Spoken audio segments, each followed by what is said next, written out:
ត្រូវប្រយ័ត្នខ្ពស់បំផុតពិសេសស្ត្រីមនុស្សចាស់និងកុមារអាកាសធាតុក្តៅខ្លាំងណាស់អាចឡើងដល់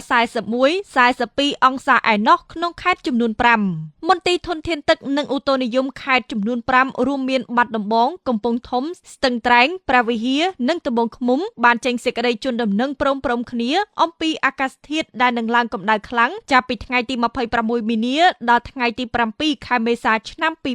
2026មន្ទីរធនធានទឹកគ្រប់ខេត្តទាំង5សុទ្ធតែអំពាវនាវឲ្យសាធារណជនយកចិត្តទុកដាក់និងប្រុងប្រយ័ត្នអំពីអាកាសធាតុដែលមានរលកកម្ដៅដើម្បីជៀសវាងពីជំងឺដង្កាត់ផ្សេងៗដែលអាចកើតមានឡើងជាយថាហេតុទៅលើមនុស្សសត្វរុក្ខជាតិជាពិសេសត្រូវយកចិត្តទុកដាក់ថែទាំសុខភាពលើមនុស្សចាស់ស្ត្រីនិងកុមារការព្យាករណ៍បង្ហាញថាដោយសារកម្រិតសម្ពាធខ្ពស់ថេរនិងរំហូរខ្យល់ខ្សោយបណ្ដាលឲ្យមានកម្ដៅខ្លាំងដូច្នេះខេត្តបាត់ដំបងកំពង់ធំខេត្តស្ទឹងត្រែងនិងខេត្តត្បូងឃ្មុំអាចមានកម្ដៅនឹងហក់ឡើងចន្លោះពី37អង្សាសេទៅដល់41អង្សាសេហើយដោយឡែកខេត្តព្រះវិហារអាចមានកម្ដៅនឹងហក់ឡើងចន្លោះពី38អង្សាសេទៅដល់42អង្សាសេសូមរំលឹកថាដោយផ្អែកទៅលើបាតុភូតសកលនិងស្ថានភាពវិវត្តនៃសីតុណ្ហភាពរដូវប្រាំងឆ្នាំ